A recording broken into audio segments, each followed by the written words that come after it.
그때에 레위 사람의 족장들이 제사장 엘르아살과 눈의 아들 여호수아와 이스라엘 자손의 지파 족장들에게 나와 가나안 땅 실로에서 그들에게 말하여 이르되 여호와께서 모세에게 명령하사 우리가 거주할 성읍들과 우리 가축을 위해 그 목초지들을 우리에게 주라 하셨나이다. 하매 이스라엘 자손이 여호와의 명령을 따라 자기의 기업에서 이 성읍들과 그 목초지들을 레위 사람에게 주니라. 그 핫 가족을 위하여 제비를 뽑았는데 레위 사람 중 제사장 아론의 자손들은 유다 지파와 시므온 지파와 베냐민 지파 중에서 제비 뽑은 대로 13 성읍을 받았고 그 핫 자손들 중에 남은 자는 에브라임 지파의 가족과 단 지파와 므낫세 반 지파 중에서 제비 뽑은 대로 10 성읍을 받았으며 게르손 자손들은 이사갈 지파의 가족들과 아셀 지파와 납달리 지파와 바산에 있는 므낫세 반 지파 중에서 제비 뽑은 대로 13 성읍을 받았더라. 무라리 자손들은 그 가족대로 르우벤 지파와 갓 지파와 스불론 지파 중에서 12 성읍을 받았더라. 오늘 말씀은 하나님의 봉사자들에게 주어지는 성읍이라는 제목으로 말씀을 전하겠습니다. 오늘 본문의 말씀은 이제 가나안 땅에 정착하면서 레위 지파가 성읍을 받지 못했습니다. 하나님께서는 그들에게 너희는 세상의 기업을 받지 말고 너희의 기업은 하나님이시다 이렇게 이야기를 하거든요. 그래서 이들은 또 지파로 모여서 살지 않도록 하셨습니다. 이들은 다른 12지파 그러니까 므낫세와 에브라임으로 요셉 지파가 나뉘어져서 12지파가 되고 레위 지파는 각 지파 속에 흩어져서 살아가도록 하셨던 그런 말씀입니다. 그러면서 이들은 그러면 생각을 어떻게 하느냐라고 할 때 하나님께서 기업이 되시는데 그 책임을 누가 지느냐 12지파가 지라는 겁니다. 그래서 이들이 여호수아와 엘르아살 제사장과 그리고 다른 지파의 족장들이 모여있는 자리에 나와서 하나님께서 모세에게 말씀하신 대로 우리가 어떻게 해야 되느냐라고 할 때 각 지파에서 가장 좋은 성읍들입니다. 그 성읍들을 너희가 이들에게 주어라 라고 이야기를 하는 내용들이 오늘 본문의 이야기입니다. 그러면서 오늘 하나님께서 이렇게 이야기하는 것은 어찌 보면 이들은 노력도 안 했는데 뭘 합니까? 라고 할 때 아니라는 것이죠. 이들이 이렇게 각 지파들에게 좋은 성읍들을 받는 것은 당연한 권리라는 겁니다. 그리고 이스라엘 다른 지파들에게는 너희가 해야 될 의무라고 하는 것입니다. 그게 왜 의무고 왜 권리냐? 하나님이 그렇게 말씀하셨으니까요. 다른 이유가 없습니다. 우리가 종종 신앙생활하면서 잃어버리는 것들이 있습니다. 자꾸만 하나님께 어떤 조건과 결과 이런 걸 가지고 이야기를 하는데 하나님이 그렇게 명령하셨으니까 그대로 따르는 것이 당연한 겁니다. 즉 하나님의 법이다 그러면 법인 거고요. 하나님이 이렇게 해라 하면 이렇게 하는 겁니다. 그게 바로 순종이고 그 믿음의 사람이 해야 될 모습인 것을 우리에게 이야기를 하고 있습니다. 그러면서 이제 각 지파의 성읍들을 얻어서 이들이 다 흩어지게 되었는데 거기에는 다른 메시지가 있습니다. 레위 지파들이 전부 다 제사장의 지파이지만 모두가 성소를 중심으로 하는 그 일만은 감당했던 것은 아닙니다. 그들이 지파에게서 흩어져서 두 가지를 합니다. 하나는 그들에게 여호와의 말씀을 가르치는 역할을 합니다. 그리고 또 하나는 그들의 삶으로 어떤 모습인가를 보여주는 겁니다. 즉 하나님의 백성이요 하나님의 군대요 그리고 하나님을 의지하는 백성으로서 사는 삶이 무엇인가를 다른 지파들에게 마치 모델처럼 보여주는 역할이 이들의 역할이었다라는 것을 말씀합니다. 즉 그들의 사명은 하나님의 말씀을 가르치고 백성들에게 끊임없이 다른 길을 가지 않도록 하는 겁니다. 하나님께서 이렇게 말씀하셔서 여러분 이렇게 사셔야 됩니다. 마치 오늘날로 이야기하면 목회자의 역할이라고 할 수 있는 것이죠. 목회자들이 수도원에 살지 않고 성도들과 같이 살면서 그들에게 하나님의 말씀이 무엇이고 어떻게 살아가야 되고 세상에서 우리의 기본이 무엇인가 또 믿음의 사람이 어떻게 살아가야 되는가 이런 걸 가르치는 역할처럼 바로 레위 지파는 흩어져서 그들 속에서 그것을 가르치는 그런 모습이 바로 하나님이 그들에게 허락하셨던 사명입니다. 그리고 두 번째로는 어찌 보면 그들이 어떤 삶을 살아가는가, 세상의 어떤 그 욕심과 세상의 물질을 추구하는 삶이 아니라 그들이 옷도 달랐고 행동하는 것도 달랐고 이렇게 살아가는 겁니다.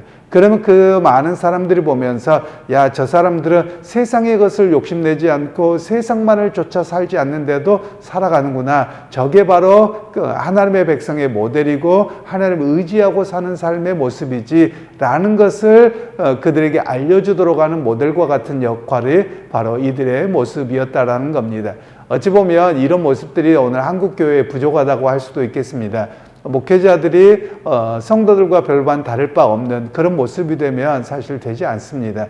목회자들이 세상 속에서도 어떤 거룩한 모습으로 살아내는가, 어디에서든지 볼 때 목회자라고 하면 세상으로부터 존경받아야만 합니다. 사실 과거에는 예수 믿는 사람들 전체가 마찬가지겠습니다만 이렇게 뭐라고 했어요. 그러면서 저 예수쟁이들 이랬어요. 그럼에도 불구하고 외부 사람들은 어떻게 했느냐 하면, 믿지 않는 사람들, 그래도 저 사람들은 정직해. 비록 우리와 다른 거죠. 왜냐하면 과거에는 불교나 유교 문화가 더 강했었기 때문에 예수 믿는 사람들은 절하지 않는다고 하고 또 세속주의로 살지 않아서 또 주일에 예를 들면 어떤 사람이 가게를 열어도 주일날 좀 열어달라고 해도 안 여는 겁니다. 그러니까 사람들이 유별나다고 하면서 저 예수쟁이들 이랬단 말이에요. 그러면서도 한편으로는 어떤 마음이 있었냐면, 야, 저 사람들은 그래도 정직해. 저 사람들은 그래도 우리가 괜찮았어. 이런 이야기를 들었었거든요. 특별히 목사님들은 더 했습니다. 목사님들 같은 경우는 세상 사람들로부터 비록 저 사람이 꼿꼿하고 같이 이렇게 합류되지는 않지만 그럼에도 불구하고 목사님으로 동네나 여기에서 존중을 받았던 그런 세대가 있었거든요. 지금은 그런 모습들이 다 사라져 버린 것 같습니다. 아니, 오히려 더 못한 것 같기도 해요. 제가 한 20년 전만 하더라도 어디를 가잖아요. 그냥 목사님이라고 하면 예수를 믿지 않는 사람도 가게나 이런 데서 아유, 목사님 우리도 복받게 기도 좀 해주세요. 이런 일들이 있었거든요. 그런데 지금은 목사라 그러면 흘겨보는 게 더 우선시 되어버렸습니다. 그러면 여러분 이게 뭐냐? 목사들이 그렇게 잘 못 살았다라는 것을 방증하는 겁니다. 오히려 세상 사람들이 볼 때 목사라고 하면 야, 목사님이지 저렇게 살아가는 게 맞지, 그리고 정말 하나님 앞에 드려진 사람이어서 저 사람들은 우리하고 달라라고 하는 평가를 듣고 있어야 되거든요. 그러나 제가 한국에 돌아와서 본 현상은 목사가 존중받지 못하는 그런 삶이 되어버렸습니다. 그러면 목사들이 오늘 성경이 말씀하는 것처럼 레위 지파와 똑같지는 않습니다만 그런 레위 지파의 사명을 갖고 살아가는 것이거든요. 그런 모습에서 우리가 실패했다라는 겁니다. 그래서 우리가 회복해야 될 모습들이 그렇습니다. 물론 목사들에게만 그런 것이 아니라 성도들도 마찬가지입니다. 과거에는 성도들의 말도 믿어줬거든요. 언젠가 한번 말씀드렸습니다만 우리나라가 초창기에 이렇게 정부가 구성되어졌을 때 어떤 고소사건이 있었습니다. 그런데 물증이 없는 겁니다.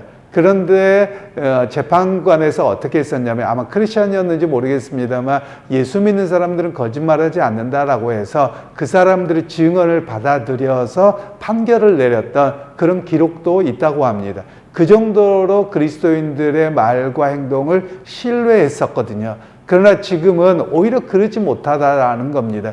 그러면 우리가 무엇을 잃어버렸느냐? 세상에서의 거룩을 잃어버렸다는 겁니다.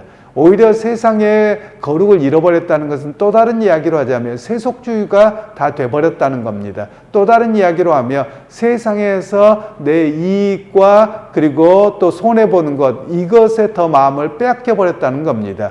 그래서 하나님 나라의 백성으로 손해보기도 하고 또 때로는 내가 올바른 길을 가다가 핍박을 당해도 괜찮은 그런 모습으로 살아가는 것을 우리가 잃어버렸다라고 말할 수 있는 겁니다.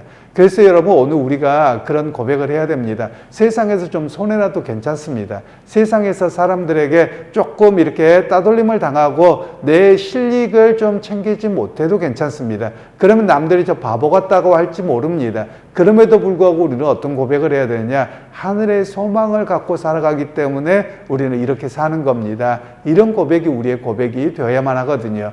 그래서 여러분 세상에 어떤 경제적인 이익이나 또는 자기의 삶의 이익들 또 지키는 것도 중요합니다. 그렇지만 그것만을 쫓아가는 시대가 지금 현 세대입니다. 여러분 우리 현 세대를 다 봐보십시오. 물론 제가 이렇게 이야기한다고 해서 뭐 세상에서 살지 말아라, 뭐 어디 산에 가서 살아, 이런 이야기가 아닙니다. 세상에서 모두가 다 뭘 이야기합니까? 돈 이야기하고 있거든요. 그만큼 사람들이 어떤 도덕적 가치, 그리고 우리로 이야기하자면 기독교의 신앙, 하늘나라 이런 것들보다도 눈에 보이는 축복, 이 땅에서 어떻게 살 것이냐, 이것만 이야기하는 세대가 오늘날의 세속주의라는 겁니다. 그래서 사도 바울도 끊임없이 이야기하는 것이 세상을 조심하라는 것이거든요. 세상으로부터 세대를 분별해서 우리를 거룩하게 하라고 말씀하고 계시는 것이거든요. 그래서 여러분 오늘 우리가 기억하시기 원합니다. 오늘 이 제사장의 이야기는 결국 뭐 1차적으로는 목회자들에게 문제이겠지만 그러나 두 번째로는 우리 모두에게 적용되어지는 겁니다. 세상에서 어떻게 살아갑니까? 구별되게 사셔야 됩니다. 세상의 사람들이 살아가는 방식으로 그대로 살아가지 말고 내가 옳은 자리에 있어야 됩니다. 그리고 이익을 따라 살기보다는 오히려 옳은 자리, 바른 자리, 그리고 하나님의 백성으로 부끄럽지 않는 자리에 있어야 되는 것이 오늘 우리들의 모습이라고 할 수 있는 겁니다. 저는 가끔 정치를 보면서도 속상할 때가 많습니다. 뭐 다들 그러시겠지만 어떤 이쪽 저쪽 치우친다, 저는 이런 것 때문에 그런 것이 아니고요. 어떤 그 정치인들의 이름을 보며 크리스찬인 게 분명합니다. 부모가 그렇게 지어준 것 같아요. 그리고 크리스찬이라는 게 알려진 사람들이 의외로 있습니다. 그런데 그들이 행동하는 막말이나 뭐를 보며 너무 속상합니다. 어떤 정치적인 입장 차이를 서로 이야기하는 것 저는 괜찮다고 봅니다. 그리고 그 논리를 펴는 것도 괜찮고요. 그러나 그들의 그 내뱉는 언어, 행동 이런 걸 보면 너무 창피합니다. 왜 그리스도인이라고 하는 사람들이 저렇게 행동해야 되는가? 여러분 그러면 정치인들만 그러겠느냐라는 겁니다. 오늘날 많은 사람들이 그리스도인이라고 하면서 세상에서 자기의 정체성은 잃어버리고 오히려 세상에서 어떤 이익 또는 손해 이거 안 보려고 오히려 이렇게 함부로 살아간다. 여러분 이거는 바르게 살지 못하는 모습이라는 겁니다. 그러게 여러분 오늘 아침에 하루를 시작하면서 이런 기도를 시작해 줬으면 좋겠습니다. 하나님, 내가 오늘 거룩으로 살게 하십시오.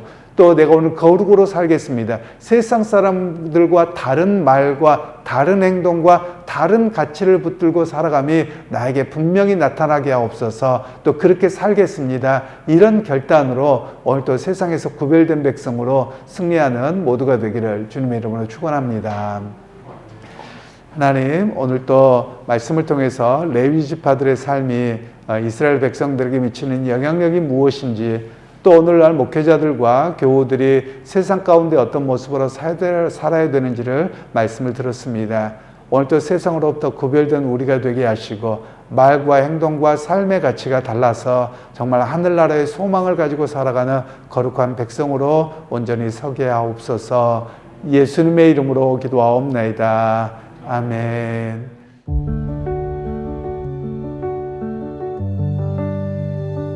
이 땅을 살아가지만 나는 세상에 속하지 않네. 주님의 빛이 나를 감싸네. 거룩한 길로 인도하시네.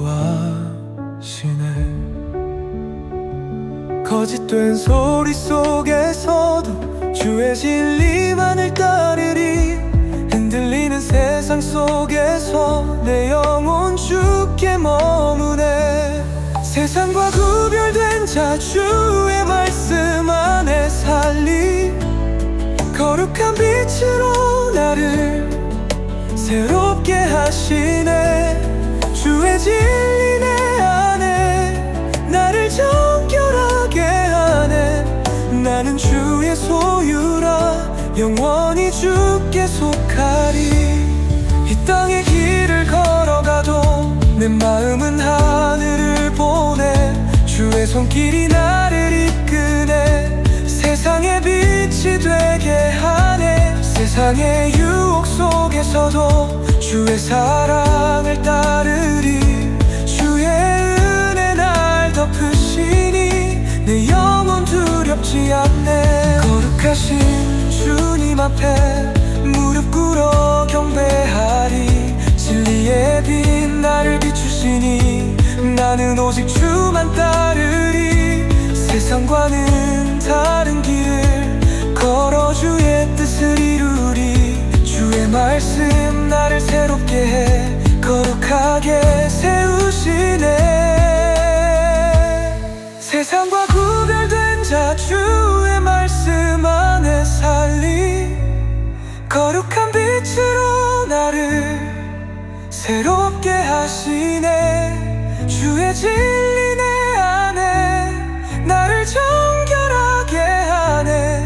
나는 주의 소유라 영원히 주께 속하리. 세상과 구별된 자 주의 말씀 안에 살리. 거룩한 빛으로 나를 새롭게 하시네. 주의 진리 내 안에 나를 정결하게 하네. 나는 주의 소유라 영원히 주께 속하리. 나는 주의 소유라 영원히 주께 속하리.